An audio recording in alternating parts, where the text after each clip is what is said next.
提到书法入门，许多人可能会觉得这是一个不需要讨论的话题，毕竟书法界中那些笔走龙蛇的名家，早已经以他们精湛的技艺让人高山仰止。但若深入探讨什么才是书法入门，入的是什么门，学书法到底该如何开始，这些问题值得我们深思。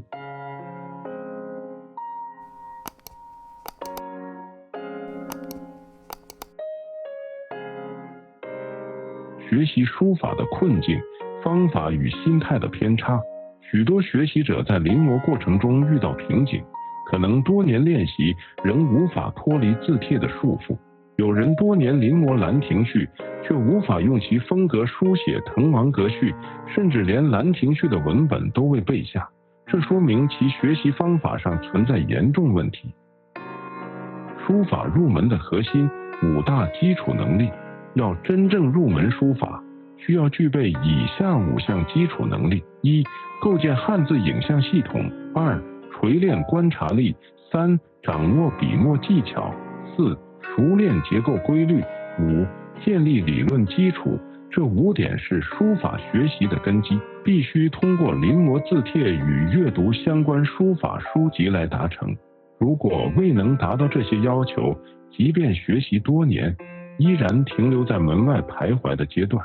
临摹的意义由表及里，循序渐进。学书法是心手的合一，更是艺术与哲学的交融。从专一的扎实根基，到广大的包容万象，再到脱化的返璞归真，这3大境界构成了书法学习的完整蓝图。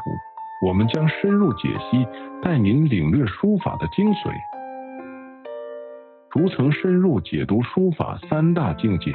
第一部分，专一，学书法的根基。所谓专一，是学书法的根本。初学者要选择一种书体，并且专注于学习一位大家的字帖，例如欧阳询的九成宫李全名或颜真卿的多宝塔。在这个阶段，临摹要做到形似，每一笔画都必须准确无误。这不仅是手眼协调的训练，更是对笔法与结构的深入理解。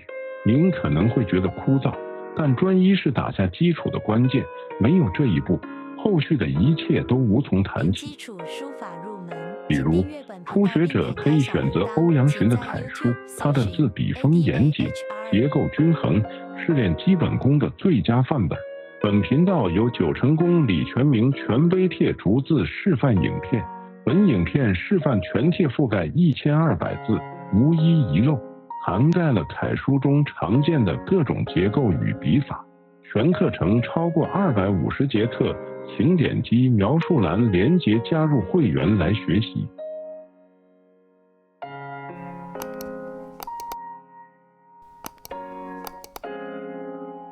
历史上的名家多以专一起步，例如赵孟頫早年便以临摹王羲之《兰亭序》闻名，这说明即使是天才，也需要经过漫长的基础训练。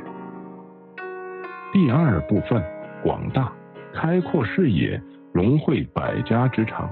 当我们掌握了一定的基本功，就要进入广大的境界。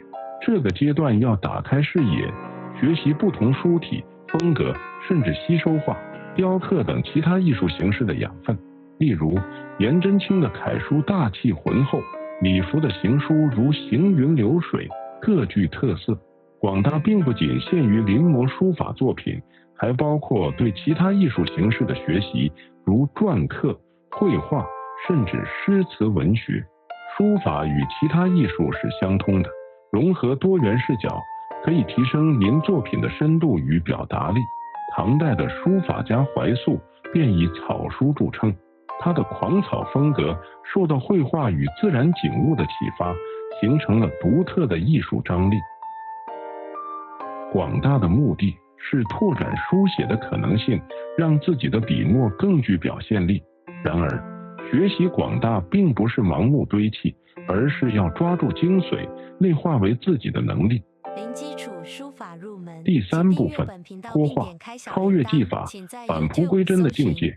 脱画是书法的最高境界，也是许多学书人梦寐以求的目标。它的核心是超越技法的框架，让书法成为心灵的自然流露。这个阶段已经不再需要死守字帖，而是以心为笔，以意为墨。